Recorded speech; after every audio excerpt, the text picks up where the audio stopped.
Thế vậy dài nhất Đông Nam Á nhưng mà cụ tiền sử khổng lồ nhất. Chưa lên nó mất mang. Vâng đó.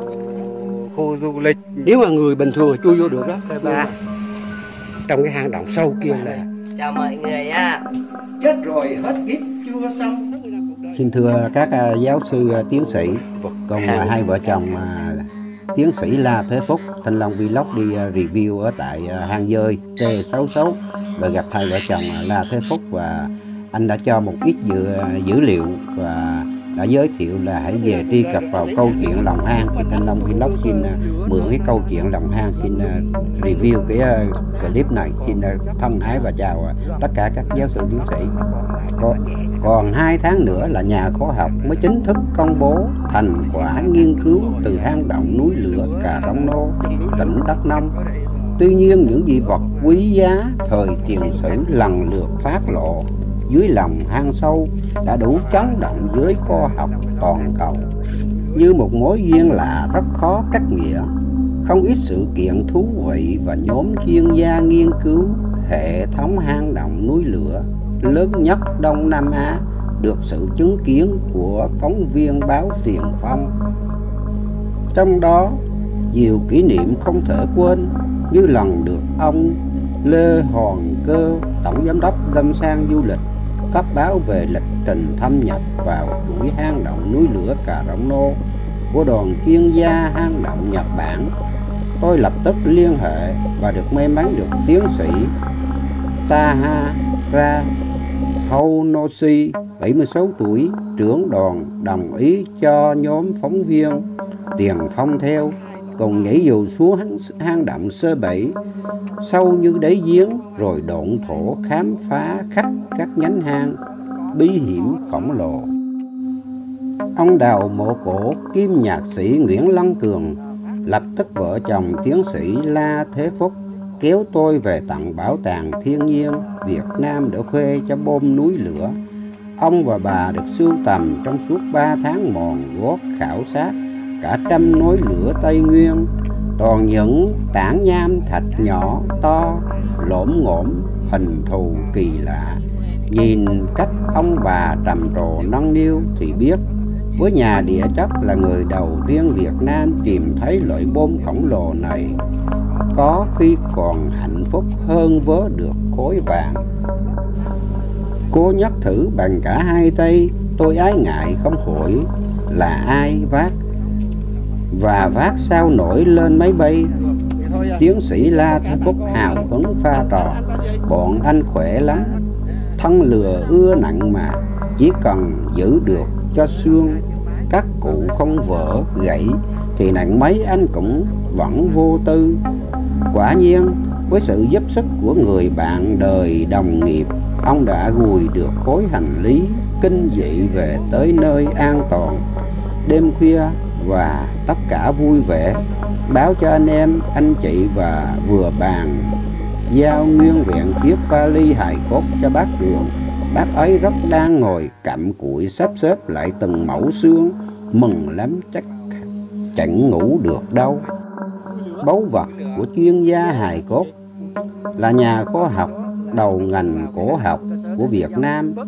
Với tình yêu nghề hiếm có, giáo sư tiến sĩ Nguyễn Lăng Cường vẫn thường bị các thế hệ học trò gọi là ông Trùm Đào Mộ, chuyên gia hài cốt. Từ 1975, khi miền Nam vừa hoàn toàn giải phóng, nhà khảo cổ Nguyễn Lăng Cường cùng phó giáo sư tiến sĩ viện trưởng Viện Cổ sinh đệ tứ của Cộng hòa Liên bang Đức và các chuyên gia khảo cổ đi khảo sát khắp vùng Tây Nguyên, nhận định đây là nơi rất nhiều núi lửa nhưng chưa có điều kiện nghiên cứu sâu hơn. Trong suốt cả thập kỷ năm 2000, tiến sĩ La Thế Phúc ở Bảo tàng Thiên nhiên Việt Nam cùng một hướng dẫn viên du lịch nhiệt tình tốt bụng ở địa phương và anh Nguyễn Thanh Tùng đã lặn lội thám hiểm, phát hiện ra hàng loạt hang động núi lửa chạy ngầm dưới lòng đất ở xã Nam Đà, huyện Cà Rông Nô, tỉnh Đắk Nông. Mãi tới tháng 8 năm 2017, đề tài nghiên cứu giá trị di sản hang động đề xuất xây dựng bảo tàng bảo tồn tại chỗ ở Tây Nguyên. Lấy ví dụ hang động núi lửa Cà Rông Nô, tỉnh Đắk Nông, mã số TN17 và T06 thuộc chương trình Tây Nguyên giai đoạn 2016 và 2020 do Bảo tàng Thiên nhiên Việt Nam thuộc Viện Hàn lâm Khoa học Công nghệ Việt Nam chủ trì.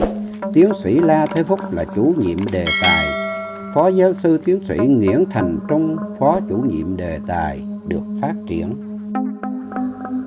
Một buổi sáng 3/2018, ông đào mộ cổ sáng mắt lên, phát hiện trong đám công cụ đá, xương động vật, vỏ ốc, sàn đãi mãi ở hang động C61 có vật giống như chiếc răng khôn bên phải hàm trên.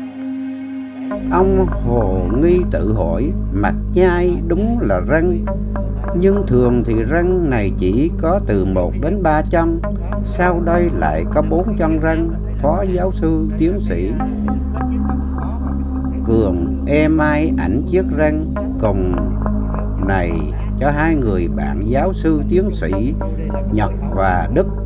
Phó giáo sư Hoàng Tử Nam, nguyên viện trưởng Viện Răng Hàm mặt Đại học Dược thành phố Hồ Chí Minh.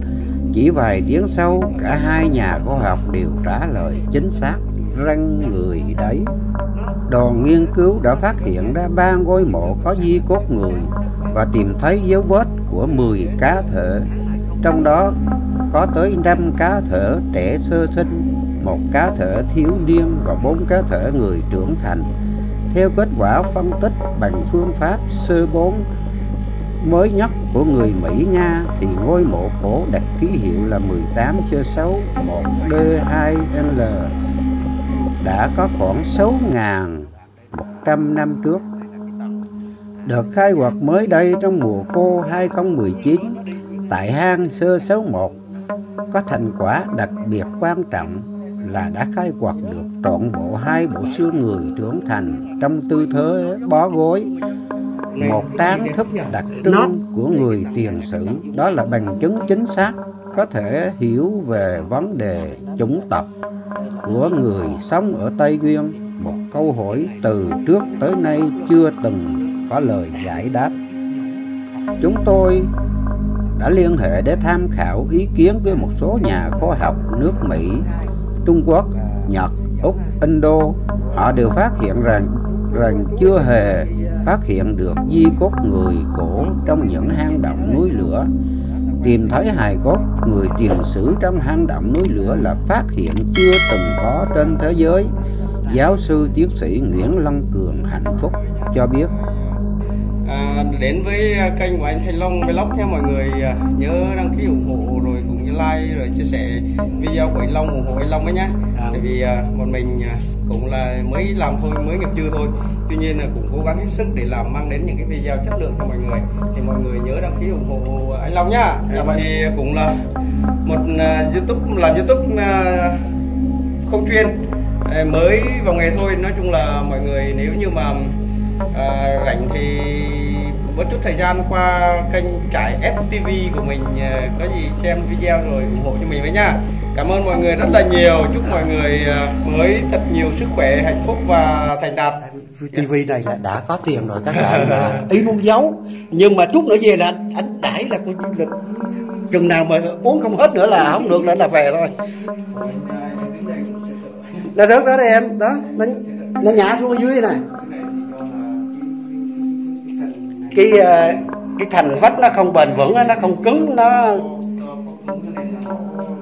đúng rồi, cái sự kết dính của nó không đủ kết dính đó, rồi trong thời gian nó bị động đất, rất sợ đúng rồi. Cái tầng đối lưu của nó là nó trong thời gian là cũng mấy cả triệu năm rồi, thành ra là cái sự kết dính nó không có. Đây các bạn, đây là những cái mình cúng, cái vết tích mình lúc nãy mình cúng ở đây các bạn. Bây giờ còn đây thôi, mình vô tiếp tục hang động tiếp tục. Và đây là những cái hành trang của mình các bạn ơi.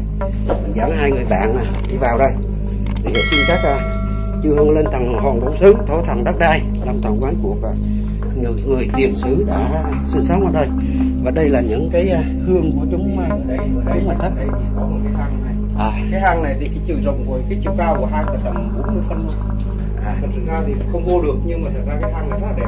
Đó cái hang này là đẹp rồi mà sâu, nhưng mà bây giờ không thể vô được. Nếu như mà vô thì mò đây từ cái tầng này lên sau này tầm 6 phân. Vâng, xin thưa các bạn, cái ngày xưa của cái người tiền sử họ sống ở đây nha các bạn, thành ra là thôi bây giờ mình thứ nhất là cũng đi thăm họ, thứ hai là tìm những cái bí ẩn của người tiền sử ngày xưa họ sống như thế nào. Rắn không? Nó ở đây cũng rắn rết cũng nhiều quá em. Có con mắt nhìn ra hả? Vâng, trong này nói chung là cũng có cái con. Thôi hả? À, rồi. Em cho tí nữa đi. Anh thôi này. Đây mọi người này. Cái này là cách đây cả 10 triệu năm. 10 triệu năm. À. Cái này cách đây cũng 10 triệu năm là nơi mà cái dòng nhâm thạch chảy xuống đây này. À. Nên là cái này pin của mình.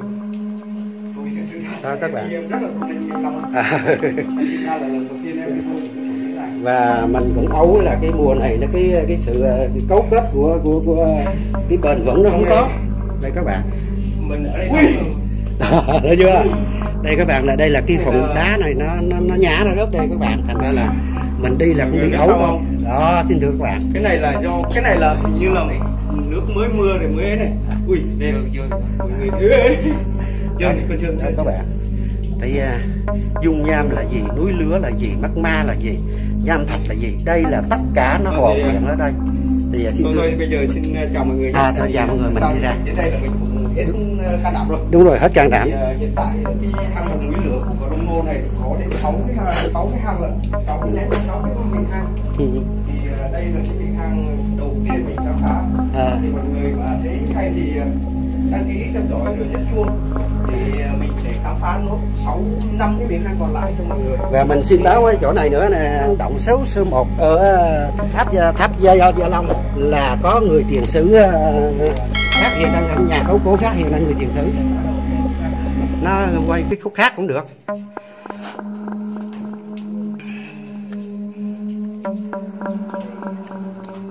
Đây tất cả các bạn.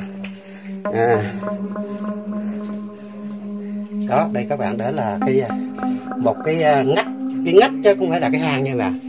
Cái ngách của động thì thôi giờ mình lui ra đây em.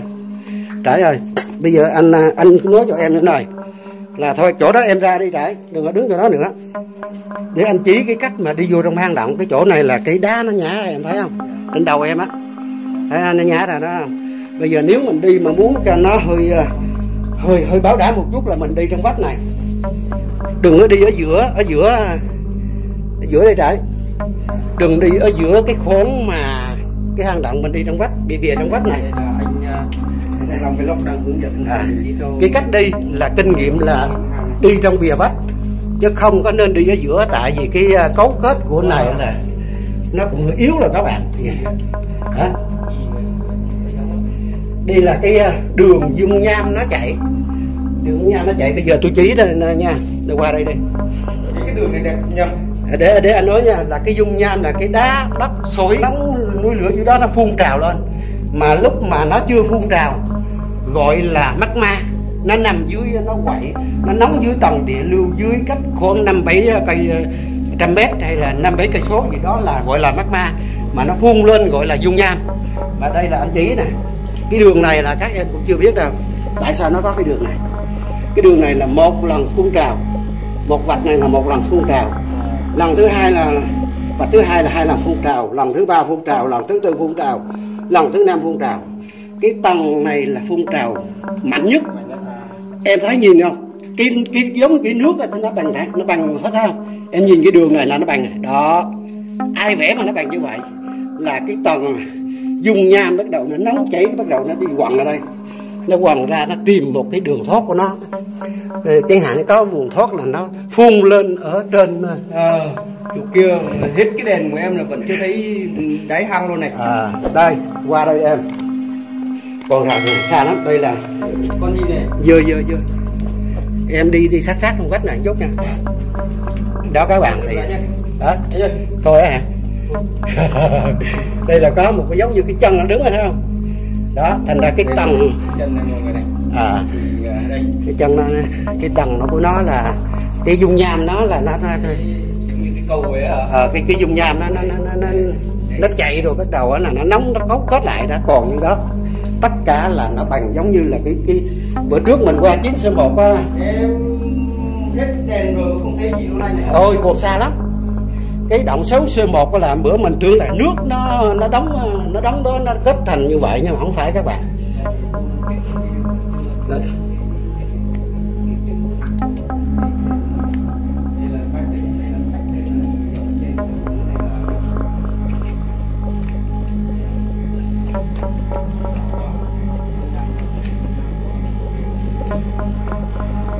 Bây giờ này là em trải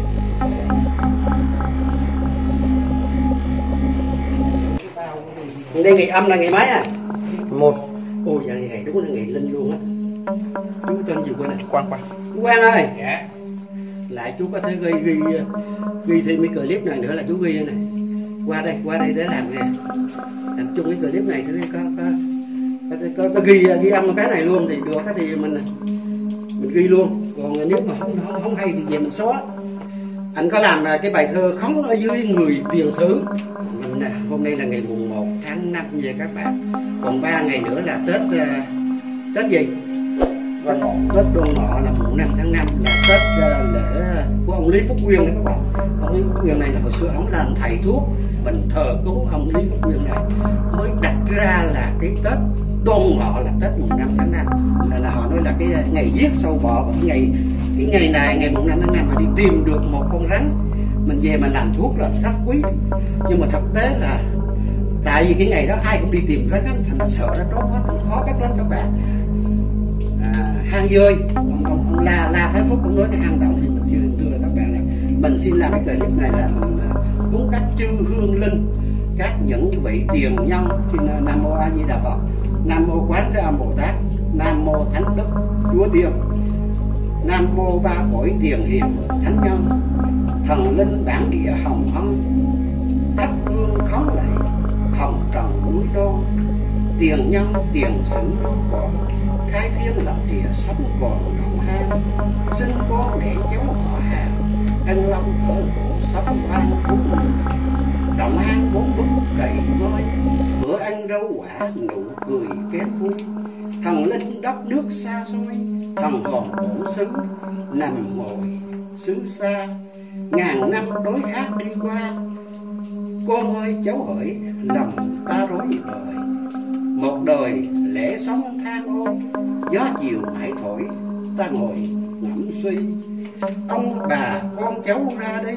nói truyền con tử những gì lưu ban, cõi người nhiều kiếp cưu mang, đến đâu dâu bể lầm than nghĩa người, nay con khóc nguyện ông ơi, tiền nhân hậu thế đất trời gió mưa, đời người như giấc ngủ trưa, bán danh ham lợi không chừa thánh nhân,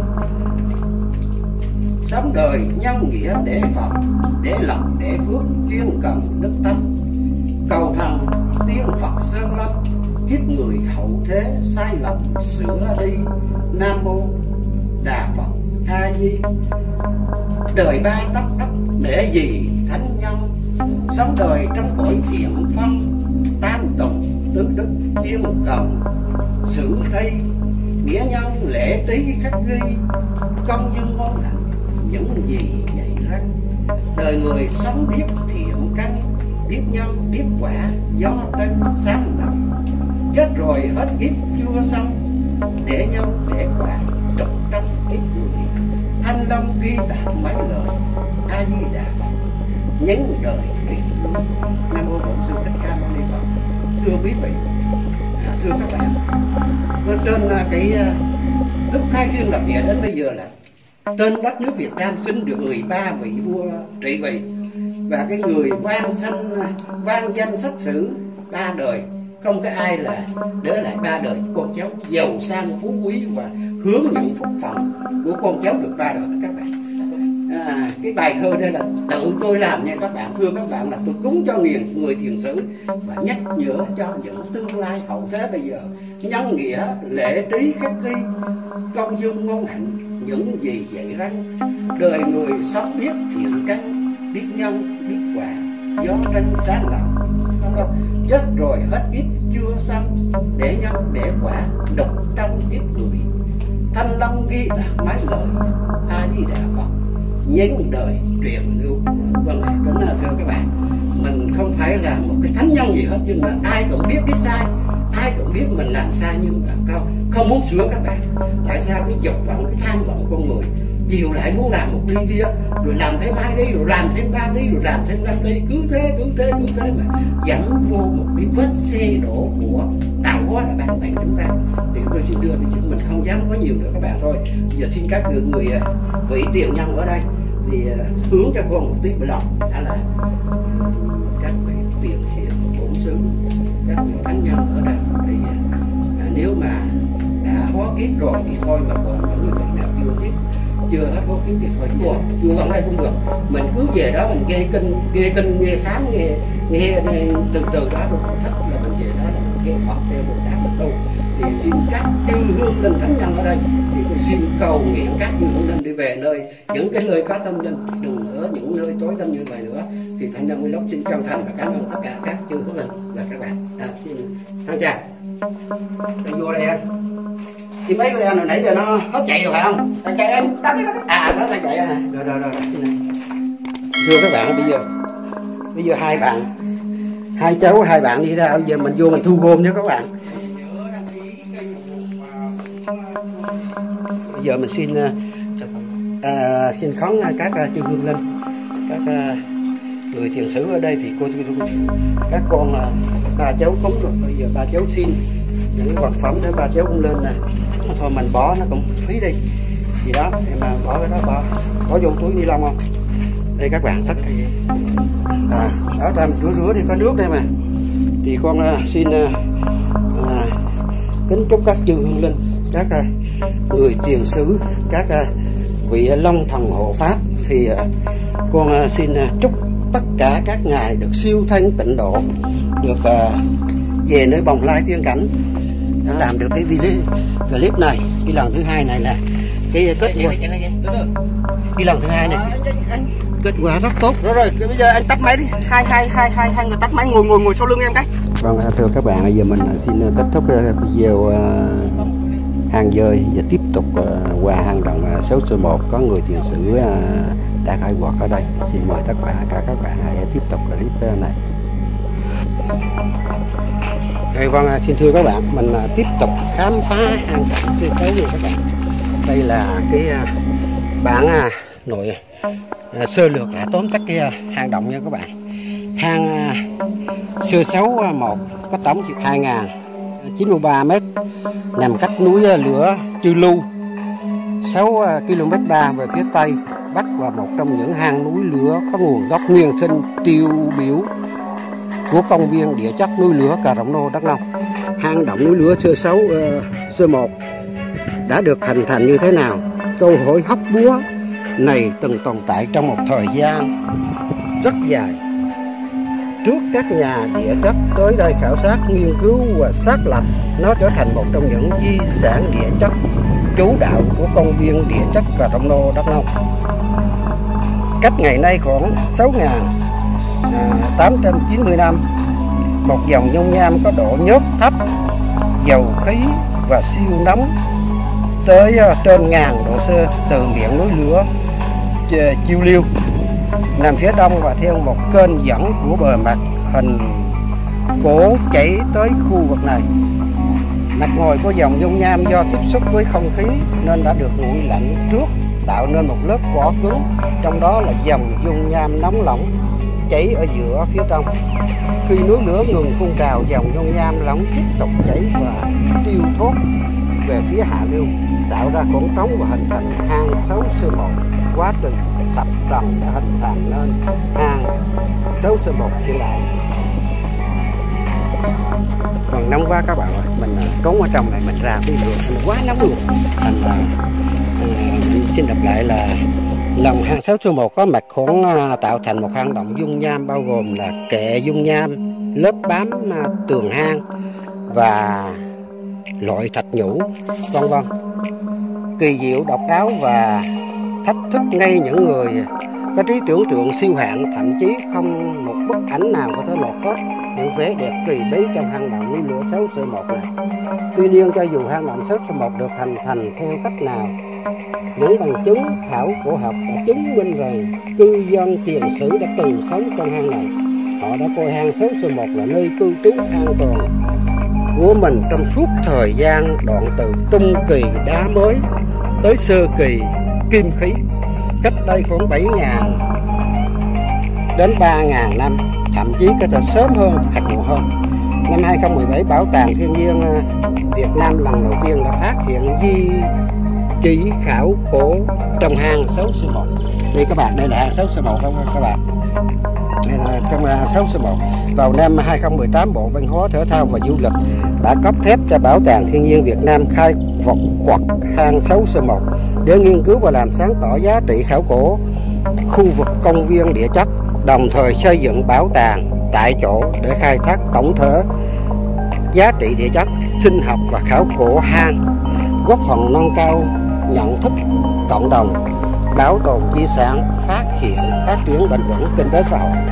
Với hàng loạt các giá trị di sản tiêu biểu, độc đáo và đa dạng, hang 6 C1 đã được đề xuất là di sản cấp quốc tế của công viên địa chất núi lửa Cờ Rộng Nô, Đắk Nông. Là cái đề xuất công viên núi lửa ở 6 C1 là hang địa chất cấp quốc tế nha các bạn. Thôi bây giờ mình mời các bạn đi vào kề cái hang 6 C1. Đây mình đây là cái miệng hang động các bạn. Kề cái hang động 6 C1. Tại sao? Tại vì cái hang 6 C1 bây giờ này người ta họ làm cống, và họ khó thì các bạn không cho vào. Thì bây giờ là mình quay chiếc cái clip này là giờ đúng 12:30 các bạn. Đúng 12:30 mời các bạn tiếp tục đi theo Thanh Long Vlog. Đây xin mời các bạn. Hang này là 6 C1 nha các bạn. Đang có cổng như lúc nãy đó, đang có cổng. Bây giờ này là mình mới thắp hương nữa rồi nha các bạn. Mình thắp mấy cây hương mình quên lên quay lại. Bây giờ mình xuống cái hang động kề 6 C1 này các bạn. Đây xin thưa các bạn, mình mới từ bên đây mình cui qua nha các bạn. Đây là cái tổng thể của cái hang 6 C1, họ cấm, họ không cho vào để họ làm tất cả cửa đây các bạn. Bên kia một cái chìa khóa và bên đây một chìa khóa nha các bạn. Bây giờ mình qua mình nói chà, giống như là ai mà xây vậy các bạn. Hình như nước hồi xưa nó có nằm nó ấy đây các bạn. Cái đường người ta họ xuống đây là có vết hết các bạn, mòn hết luôn, giống như là nước nó động ở đây thì nó có lần vết đó nha các bạn. Đây các bạn, mình xin quay lại là những cái trầm tích của hang động này nha các bạn. Đây là đó, nó cũng bỏng nhả, đá nó bỏng nhả ra đó các bạn, nó bỏng nhả ra đó. Nếu mà bây giờ nó cũng đang cấu kết, chứ nếu mà trời mà ổng mưa dầm là khả năng nó sẽ nhả ra, nó sẽ nhả những cái tảng đá này ra. Thì mình cũng xin khuyến cáo những bạn mà đồng hành đi thám hiểm đi chơi cái nhà địa chất thì họ có cái bảo tồn cái tính mạng của họ có đồ bảo hộ. Còn mình là đây sòng sâu các bạn. Đúng ra là cái hang này chắc cũng là 6 C1 là ở đây chứ không phải ở bên kia đó. Cái đường đi vô hang các bạn, hình như có ai cúng ở đây các bạn, có ai đốt đèn ở đây. Là có một hang động mà xuống mình dây mình chưa xuống được, mình chưa xuống đó, chưa khám phá. Còn đây là hang động núi lửa 6 C1 nằm tại thác Đờ Rê Sáp. Thanh Long Vlog đang đứng giữa hang động thác Đờ Rê Sáp và xin đốt cây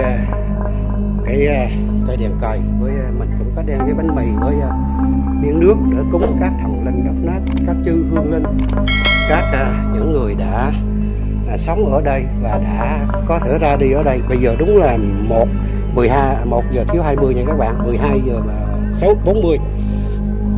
Mình xin đứng một ở tại hang động núi lửa mỗi mình thôi, một mình Thanh Long Vlog đang đứng ở đây. Thì xin tất cả các chư hương linh được nhận lời khấn nguyện của Thanh Long Vlog để cho giúp Thanh Long Vlog được quay hết cái đoạn clip này trong hang động. Đây là cái trên hang động nha các bạn, nó cũng giống như là đây các bạn, trong hang động này các bạn. Ôi chà, sâu lắm các bạn ơi, sâu lắm sâu lắm mà mỗi một mình thôi để tí là mình cứ ở đây là trên này nó rớt xuống các bạn. Đây là những cái vết tích mà ở trên nó nhả xuống đó các bạn. Đây là những ở trên nó thả nó nhả xuống đây, những cái viên đây nè đó, những cái viên đá này ở trên nó rớt xuống. Thì con xin cầu các chư hương lên để cho phép con được vào nhà của các chư hương linh. Này nó bằng nó cũng dễ đi mà nè, cái ánh sáng nó cũng không ơi, nó trơn các bạn, ở dưới có nước trơn đó các bạn. Đó là cái hang động vô trong nha các bạn, những cái hang động đi vào trong. Và ở chung quanh cái hang động, cái đá này là ở trên nó sập xuống những cái tảng đá cũng từ 50-70 kg đến 1-2 tấn đổ lên nha các bạn. Đó, đây là cái trong cái cổng họ không cho mình vào này các bạn. Chỗ đây nó vẫn có ô khóa, và cái công trình xây dựng họ đang xây dựng, họ không có cho mình vào. Đen màu lam nó cứ giống như mây à các bạn. Thôi bây giờ này là đây là trong hang 6C1 nè, thưa tắt đèn pin nha các bạn, để các bạn gọi là nhìn thấy là cái hang động nó tối đến mức nào. Đây là đó các bạn. Bây giờ là mình xin đủ ánh sáng để các bạn, không đủ ánh sáng. Đây là dưới chân nó rồi đó, dưới chân nó đây là đất hay là đá. Mình trưa mình cũng không dám đặt cho các bạn. Thôi để mình đi ra cái đã. Đây các bạn thấy rộng chưa các bạn đó, cái một ánh sáng le lối ở ngoài đường hầm đó các bạn, động một tí. Bây giờ mà trưa mới 12 giờ trưa mình đi sâu quá, đi vô trong này mình cũng có sợ làm khuấy động những cái người tiền xứ họ cũng đang nghỉ trưa nha các bạn. Chỗ nào nói chung cũng có cái tâm linh, chỗ nào cũng có cái phía bên kia có một cái hang nữa đó các bạn. Đó, phía xa kia ngồi cái cổng thì có cái hang nữa. Đây các bạn nhìn quá trời đẹp luôn. Có những đá cứng luôn chứ không phải ấy nha các bạn. Bé thì gãy nhưng mà thôi. Đây là đó, những cái san hô rồi các bạn thấy đẹp chưa? Bé gãy luôn nhưng mà thôi mình cứ để thiên nhiên như vậy cho nó đẹp thì các bạn, mình cũng không nên. Đây đó, các bạn thấy chưa? Thấy san hô chưa? Quá đẹp luôn. San hô đó, đây các bạn đó, nhìn san hô này, nhìn đó, san hô nó cả một cái chân núi luôn, chân luôn nha các bạn. Đó, đây nè, các bạn thấy nhìn như là một cái bóng mây gì đó các bạn. Đó, san hô đó, san hô đó. Đây, nó cấu kết thành. Ở trên này cũng san hô mà nó nhỏ hơn nha các bạn, tiếp thôi. Còn những cái nó bốc ra đây các bạn, đây là cũng san hô đó, như chỗ của các bạn, giống như là những người tiền xứ họ đã ra đi ở đây và họ cũng nghỉ trưa một chút, mà mình vô đây mình có thể làm khuấy động gì họ hay không. Thành ra là thôi mình xin quay nó ra và mình coi những cái đó là hang động đó các bạn, hang động đó. Mình coi những cái tàn tích của cái khảo cổ đó. Cái san hô nó chạy dọc hết cái đường này, cái nhà khảo cổ khoa học địa chất, khảo cổ địa chất họ đang nghiên cứu đó. Các bạn thấy là giống như là mây ở trên đó, khảo cổ địa chất họ đang nghiên cứu. Thành ra mình cũng đó, cái chỗ cổng 6C1 đó là họ làm cổng nha các bạn. Họ khảo sát xong họ sẽ cho chúng ta vô xuống dưới ở dưới hang động đó, là chúng ta tham quan du lịch, sẽ mở cái cổng tham quan ở đây. Phía bên kia là bên này cũng cái hang động mà 6C1 họ cấm nha các bạn. Còn bên này cũng có cái hang động nữa. Rồi bắt đầu cái sau lưng mình là có cái hang động mà lúc nãy giờ Thanh Long Vlog vô mà mới đang trưa, thành ra là chưa dám vô trong sâu. Đây là ở trên đồi của hang động, ở trên cái vòm trên hang động. Và những cái hang động đó là những cái viên đá này là đá ở trên đó, nó trong quá trình nó bị lay động về cái sấm hay là lay động về động đất gì đó là rớt xuống đây các bạn. Đó, nó rớt tới nằm ở đây, nó nằm ở đây. Đó là đó các bạn, đó cái vết đó là vết rớt đó, nứt đó các bạn. Đó các bạn vô mà thấy nhìn như vậy là thấy rất sợ. Đây những cái viên này là từ ở trên đó hồi cái miệng núi lửa nó kín luôn các bạn. Bắt đầu nó sập cái đó là những cái viên đất này nó giữ ở đây. Nó chỉ có một cái hang nhỏ thôi, trong quá trình đó là nó bị ảnh hưởng của cái tầng khí quyển, ảnh hưởng của động đất, ảnh hưởng cái gì đó là sấm sét gì đó là nó mới rớt. Đó nó nhả ra đó các bạn, có cái dấu tích là nó bị đổ sập xuống cái số đá nó nằm ở đây. Thì thôi bây giờ Thanh Long Vlog mình cũng biết đâu nói đó thôi, chứ mình không phải là nhà khảo cổ, cũng không phải là nhà khoa học, cũng không phải nhà địa chất, nhưng mà mình cũng có biết một hai cái chút sinh tồn để mình mới đi thế này. Chứ nếu mình không biết những cái sinh tồn của thiên nhiên, của cây rừng, nếu mà nói cây là mình cũng có casino hay là đá thạch anh hay là đá bên vàng, bên bạc, bên đồng hay là những gì đó là mình cũng có thể phát hiện được. Thì thôi bây giờ này nói cho mình cũng có biết chút ít thì mình nói, mà nếu có sai thì các bạn cũng có rất thông cảm, tại vì mình không phải là nhà khoa học, không phải là nhà địa chất. Thì thôi xin thân chào để mình khám phá những cái hay đó mình xin chia sẻ các bạn thôi, chứ còn cái nói thì cũng phải nói như cái hiểu biết nó chưa, mà cần mong các bạn rất thông cảm.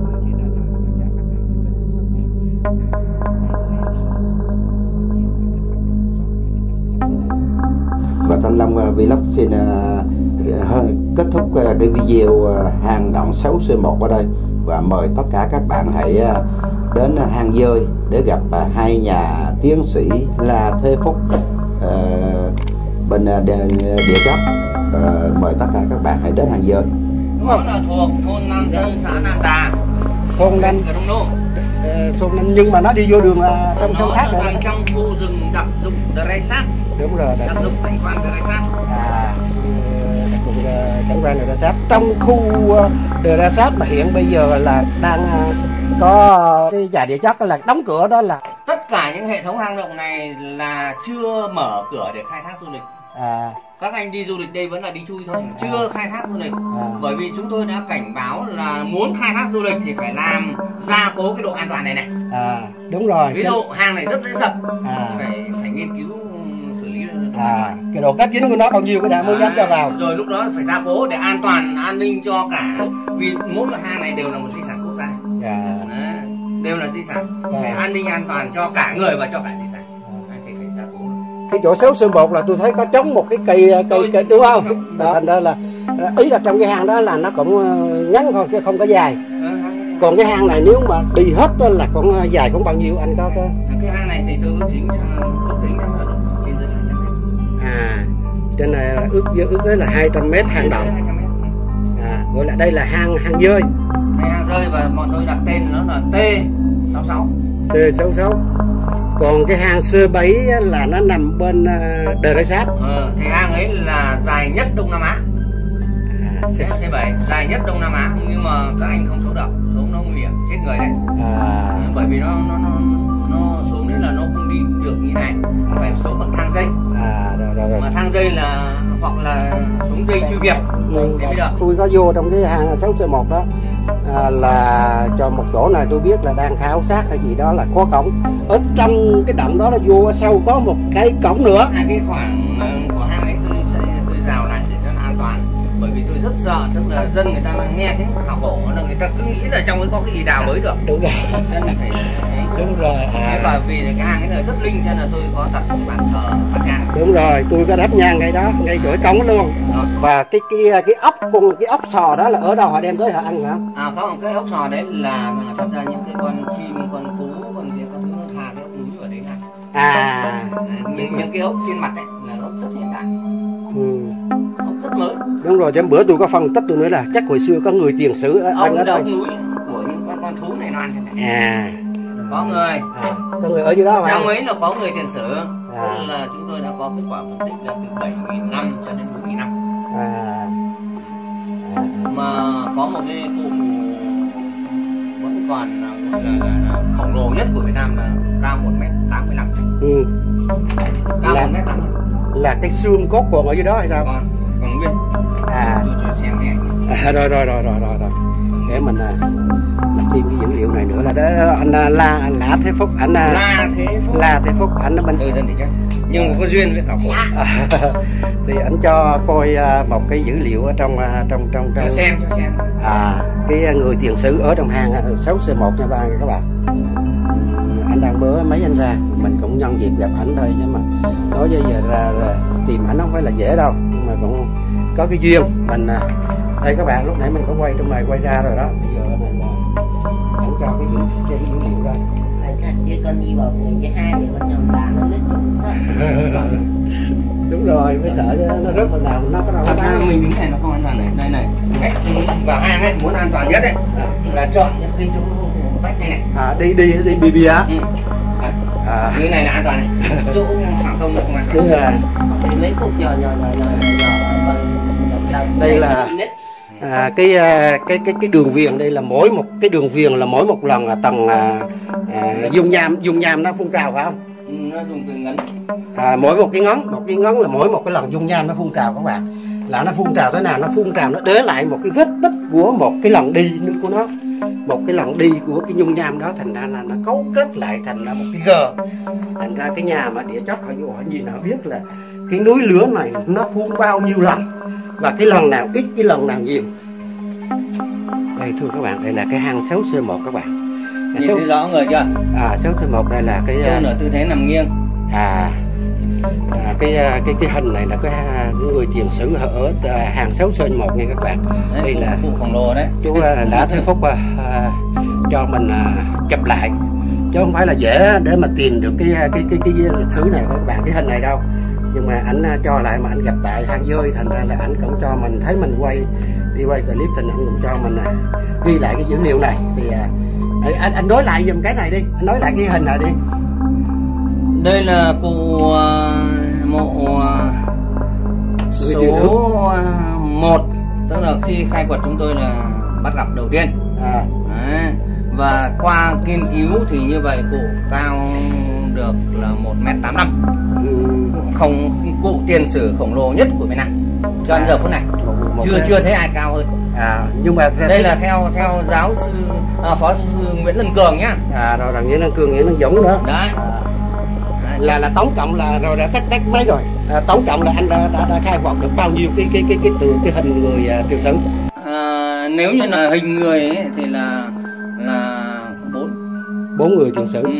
Nhưng xương cốt thì vì cái hố nó nhỏ thôi, nó cũng rã rồi. Xương cốt nó rơi rác thì của 10 cá thể cả. Nhưng mà còn lại duy nhất là ý là còn lại rõ ràng nhất là tóc hay là răng hay là cái gì?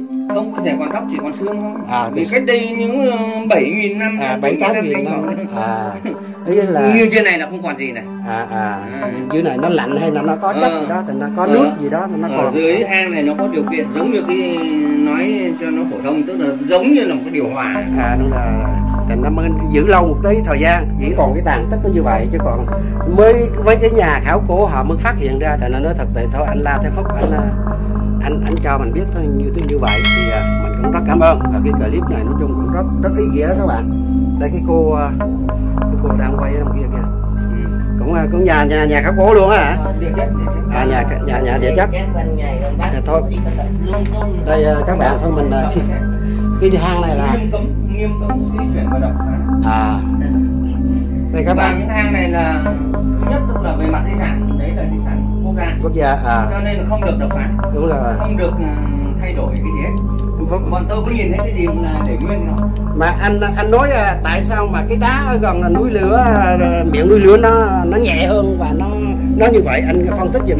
Không có nhẹ đâu, nó loãng, độ nhớt nó kém. Tức là rất loãng. Nhưng mà so với cái đá mà mình sử dụng hàng ngày, đá học bây giờ mình hàng ngày là nó vẫn nhẹ hơn cái đá mình sử dụng đó. Không, nó bình thường như này, không nhẹ hơn. Một cái dung nham nó đông cứng lại nó thành như này. Thế thôi. Anh cứ mở cái kia ra, cái câu chuyện Long Hang ấy, thì anh sẽ thấy rõ. Là tôi giới thiệu một cái rất phổ thông để cho dễ hiểu, để cho mọi người đều biết cái nguyên tắc, cái nguyên lý cơ bản. Thì là ấy thôi, chứ đừng nói nó nhẹ hơn. Nó như thế này đấy, nó đóng cứng, nó như này, nó cũng bọt như này này. Tôi rờ thấy nó có vẻ nó nhẹ hơn, nó mềm hơn hay sao, không phải hả? Không mềm thì không, đại loại nó vẫn là một nhưng nó chỉ có nhiều khí. Nếu nói về tỷ trọng thì tất nhiên là nó nhẹ hơn cái thằng đặc. Cũng là đá ba gian nhưng thành phần y nguyên, nhưng mà nó đặc xít thì nó sẽ nặng hơn là cái thằng bọt bọt nó ra. Đúng rồi, nó có nung chảy trong đó rồi, nó mới đông kết lại, nó cũng có vẻ nhẹ hơn một tí. Không, có bọt thì bao giờ nó chẳng nhẹ hơn. Rồi. Mà cái bọt là từ chỗ nung cháy nó ra, nó đông cứng lại nó mới gọi là bọt chứ. Nó là một cái thành phần dầu chất bốc, trong chuyên môn chúng tôi gọi là dầu chất bốc ở dưới nhân trái đất, ở dưới manti cơ, ở dưới manti. Đấy, thì nó đã ấy rồi, quá trình đi nó đưa lên trên để nó phun trào là nó theo những xung yếu của địa chất. Nó ra cũng là đá ba gian nhưng không phải chỗ nào cũng đã là dầu chất bốc như vậy, tùy từng cái lò, thành phần thì giống nhau, tùy từng cái lò nó nóng bao nhiêu độ, cái món tùy từng cái lò, vì cái lò đấy chẳng qua là gì, cái đất đá, anh cứ hình dung này, đất đá này bình thường tự nhiên nó có một cái nhấn chìm xuống dần sâu độ khoảng 30 cây số là nó nóng chảy. Chính những cái đá này nó chính những cái núi đá kia nó chảy. Thôi bây giờ thôi được rồi, bây giờ tôi cho tôi hỏi thêm anh tí nữa là cái dung nham là gọi là cái nào? Dung nham là cái đá nóng chảy thì được gọi là giống vậy, nó phun trào nó quanh lên gọi là cái dung nham. Thì đấy, nhưng nó đông cứng lại thì gọi là đá. Cái tàn tích gọi là cái đông cứng lại. Tàn tích là nó đông cứng, nó còn là không, ý là cái chữ tàn tích là nó nghĩa thế nào? Không dùng từ tàn tích ở đây. Nó là phun trào lên, dung nham đưa lên. Dung nham ba gian tức là gì? Đất đá ba gian nóng chảy, có thành phần của đá ba gian, đá siêu ba rơi trong chuyên môn của tôi là như thế. Còn nó đông cứng lại rồi thì gọi là đá ba gian. Còn cái magma là cái nào? Cái magma là cái chung, là cái chung cho tất cả cái đất đá nóng chảy. Nó có từ thành phần axit trên trung tính trên ba dơ. Thì cái ba dơ này nó gọi là cái ba gian. Cái ba gian là nó hồ quyện lại gọi là ba gian. Không có hồ quyện cả, nó cứ nóng chảy thế là nó đưa lên. Gọi là cái đưa lên cái dung nham đó. Nó nóng chảy ở dưới sâu ấy, rất sâu. Đúng cái này là dưới manti mà. Mấy cây số dưới lòng đất chứ không phải là nó ít đâu. Đúng rồi, nhiều cây số dưới đó là bắt đầu nó phun trào lên gọi là dung nham. Còn cái mình kêu cái tàn tích là những gì nó còn để lại là gọi là cái tàn tích. Có thấy không? Được không? Hay là gọi cái magma là cái gì? Magma là đá nhưng mà nó được nấu chảy lên do nhiệt độ cao. Nó ở dưới sâu cũng gọi là magma. Mà nó lên cao thì gọi là dung nham. Nó phun lên trên lòng đất gọi là dung nham, mà dưới là kêu magma. Chưa lên magma. Và đó dung nham là một thể nóng chảy. Đúng rồi. Nhưng mà nó phải phun lên trên, cái lửa nó phun lên. Mới nhưng mà gọi là dung nham. Đúng rồi, đó cái tên cô học như vậy tôi cũng có coi nhưng mà mình biết một chút thôi, chứ còn nó phải có cái người nó trong cái nghề mới hiểu được. Đi hết chưa? Hai chú cháu đi hết chưa? Nếu mà tôi đi là C1 rồi đó tôi đi hết rồi, tôi cũng đi rồi. Bên đó là C3 tôi vẫn chui vô rồi. Còn cái mà C7 là tìm chưa ra thôi. Cái này anh khó đi đâu, anh phải có không xuống đâu. Đi nguy hiểm. Cái hang ở chỗ núi lửa Cà Rông Nô lên là tôi đi hình như là tới 6 clip rồi. Chui dưới đó có cá chui leo lên trên miệng núi lửa 2 clip. Chí giờ ở tại núi lửa. Đấy thì là mình post lên thế thì nó sẽ có nhiều người xem thế là mình có lợi lộc. Đúng rồi, giờ này là thôi một chúc anh chị là cô chú là sức khỏe, hạnh phúc và làm lại những cái gì để lại cho xã hội nó hay hơn, cũng giống như tôi vậy. Mà tôi đang tìm cái C7. Bây giờ nó chỉ C7 là từ 6 C1 vô C7 là có 2 cây nữa. Tôi vô trong đó là đói quá, tôi hái điều tôi ăn, tôi nói là đào tiên á. Đó, tôi vô tới đó rồi đó. Vậy thôi, cái gì đó chúc anh sức khỏe. Chúc cô may mắn. Thì lúc nãy giờ anh cũng có duyên lắm đấy. Đúng rồi. Có duyên mới gặp tôi đấy. Duyên chứ không phải là chuyện dễ đâu, tôi biết mà bọn tôi phát hiện ra cái khảo cổ này có duyên lắm đấy. Đây là nói theo tâm linh, tức là thần linh thì các cụ tiền sử này các vị thần linh là trợ duyên ra thì mới được này. Tôi vô trong chỗ nào tôi cũng có vô trong cái có một cái hang của anh tắt cái đèn đi không? Rồi.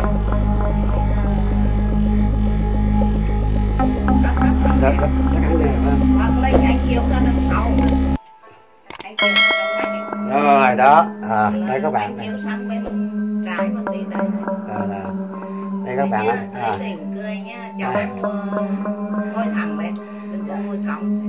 Cứ ngồi sát thẳng cái người đấy, cái người ngồi thẳng lên.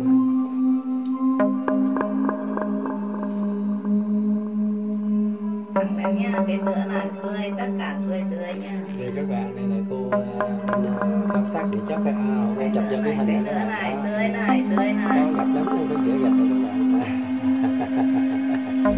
Rồi xin cảm ơn cô. Vậy là cái cô. Thưa các bạn, Thành Long Vlog xin review núi Lửa Sơ 1, huyện Cà Rông Nô, tỉnh Đắk Nông. Xin mời tất cả các bạn tiếp tục. Giờ hai chú cháu ở đây là bây giờ đến bắt đầu vô tới đây và hành trình ăn sáng này. Rồi cháu xin chào các bạn đây. Chào mọi người nha. Mời mọi người ăn sáng cùng mình nha. Rồi lấy mũ ra một tí cho nó gì nhỉ, đẹp trai đó. Thấy giờ đang muốn lấy vợ mà vậy sao hỏi được. Muốn lấy vợ chưa? Rồi. Đây muốn lấy vợ rồi các bạn. Thôi cái gì đó hai các cô clip này ủng hộ con cháu mình, hai chú cháu đi thôi.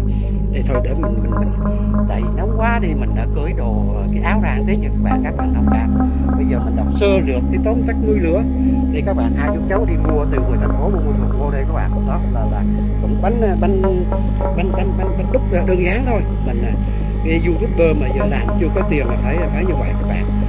Nó cũng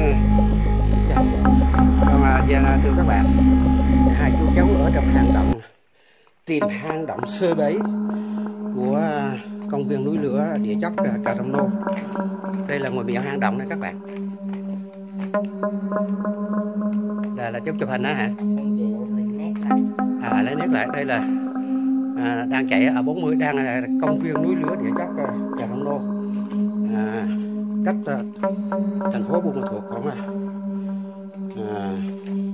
80 km. Đây là cái đá trên đó nó rớt xuống này các bạn. Các bạn ơi, đây là cái dấu trên đó nó rớt xuống, nó nằm đây. Tại vì nói trong thời gian nó cũng phải có cái sự di chuyển của cuộc sống, thành ra cái đá nó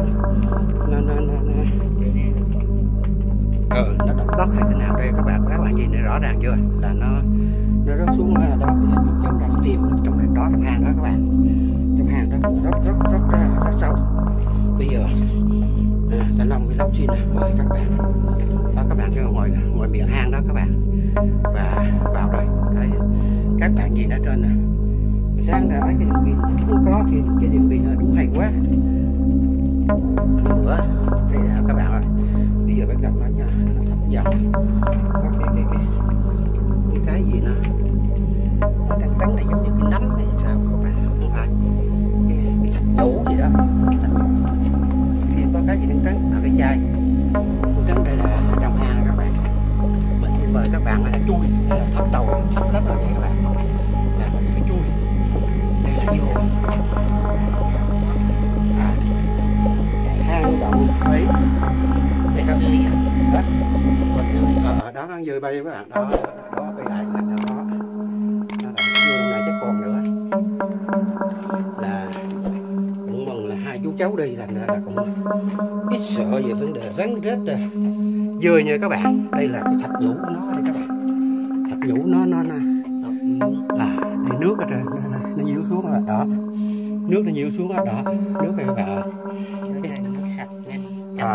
Là mới có đầu mùa mưa nha các bạn. Đầu mùa mưa thôi. Mưa khoảng người ta tía bắt lên khoảng được con gan này các bạn. Này, dơi bay đó. Thì mình xin ngồi đây mình tổng quát sơ cái bây giờ này là hết thấy cái hang miệng mình vào rồi các bạn. Miệng mình vào là kín rồi, giờ không thấy nữa. Giờ có phải lấy nét không cháu? Vậy được á. Cha rồi. Mình xin khái quát lại cái tổng quan của công viên này địa chất nha các bạn. Công viên địa chất Đắk Nông, hang động dài và đẹp nhất Đông Nam Á, cách hàng triệu năm.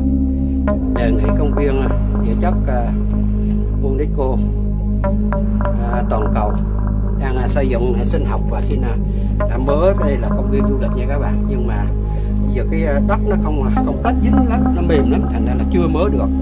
Đang đề nghị UNESCO là tháng 4 này là ký, nhưng mà tháng 4 này bị dịch virus corona, thành ra là họ chưa ký được nha các bạn. Nên mình xin tổng quan đa dạng sinh học công viên núi lửa Cà Rông Nô đất nông xưa 1, xưa 2, xưa 3, xưa 4, xưa 5, xưa 6 bộ, có chiều dài 25 km. Hang động 6 xưa 1 nhiều trầm tích, có dấu hiệu người tiền sử sinh sống hàng ngàn năm về trước. Của người tiền sử hang 6 xưa 1 tổng cộng có 6 di cốt. Các nhà khảo cổ phát hiện những mảnh vỡ của người tiền sử hang xưa 7 dài nhất Đông Nam Á, dài khoảng là 1000 mét. Hang động xưa 7 là hang dơi, có thể là dài 25 km. Những dấu hiệu dung nham núi lửa rất đa dạng. Cái số C1 là mình đã quay ở bên tháp Đề Đại Sáp chứ không phải ở đây nha các bạn. Ở bên này là hang C7, bên này là số C1 bên này. Các bạn nhìn thấy nó nhả ra đây, cho nó nhả ra đây. Và cái trầm tích nó là tại sao nó có rỗng như vậy? Con gì đây phải không? Con gì đấy phải không? Con chết rồi. Tại sao nó rỗng như vậy? Tại vì khu núi lửa nó phun trào ra nha các bạn, nó phun trào cái magma nó phun lên, thành ra là nó mới trống như thế này. Không phải hòn đá chứ không phải con gì, hòn đá hòn đá màu đen các bạn chứ không phải là con gì. Dơi các bạn, đó dơi đó. Thì khi nào thưa các bạn là trong cái hang động này sâu thăm thẳm nha các bạn, sâu thăm thẳm mà mình vào đây các bạn chui ra là phải chui vô trong nữa. Cái dung nham nó phun trào lên là cái magma nó là do nếu lửa nó phun trào nên thành ra là nó có cái độ rỗng như này. Cái độ rỗng như này là nó phun nhiều chừng nào thì cái độ rỗng nó nhiều chừng đó. Các bạn có mình xin mình quay dơi nó bay ra các bạn. Đó, nhận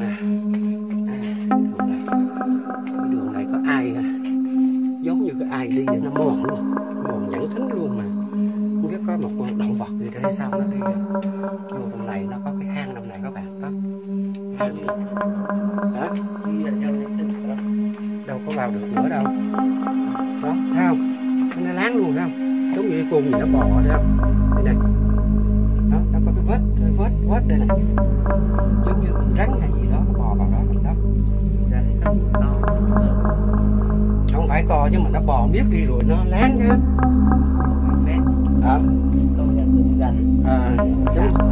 Giống như rắn nó trường mà phải không? Nó mới ra láng như vậy chứ. Hay là cái con chỉ nó một con trồn con gì nó cũng có thể là nó có cái vết như vậy. Con gì nó ở bên kia còn có cái hang ở đó nữa các bạn. Đây là mình đang tìm hang 6C1. Thưa các bạn, đây là giờ mình xin tắt đèn pin nha các bạn, để các bạn gọi là nhìn thấy là cái hang động nó tối đến mức nào.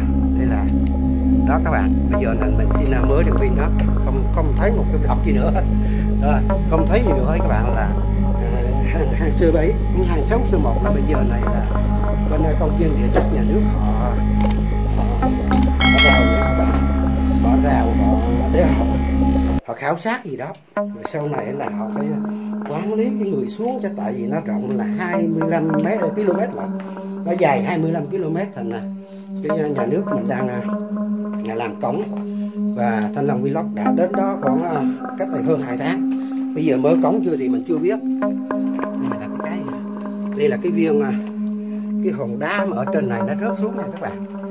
Trong thời gian đây là ở dưới là cái đìa cái san hô của nó đây, nhưng ở trên cái miệng ấy của nó là trong thời gian nó bị xói mòn, bị động đất, bị ảnh hưởng cái sự kết dính của nó mới rớt xuống đây. Đó, nó rớt xuống đây thì nó mới chiếm được cái vị trí này. Nên cái hang động cũng vậy, cái hang động nó không có sập các bạn. Cái miệng hang động này là cái chỗ nó bóng quá đi á, trong quá trình thời gian cái kết dính nó không có, nó mới sập xuống, nó mới lộ thiên ra cái miệng hang động để con người mới khám phá ra, mới xuống được như này. Cho thực tế là nếu nó dày như thế này thì không thể nào mà nó sập được hết, nhưng mà cái móng là nó không sập. Cái chỗ này cũng không, các bạn thấy là nó không có sập, là nó có cái răng khô các bạn đó, cái san hô của cái đá đây, đây san hô đây đó. Mọi người còn vết nứt sâu vừa mới bị luôn. Đúng rồi, đây là cái vết nứt đó, là nó chuẩn bị nó sẽ tách rời ra các bạn đó, nó tách rời cái khối đá này.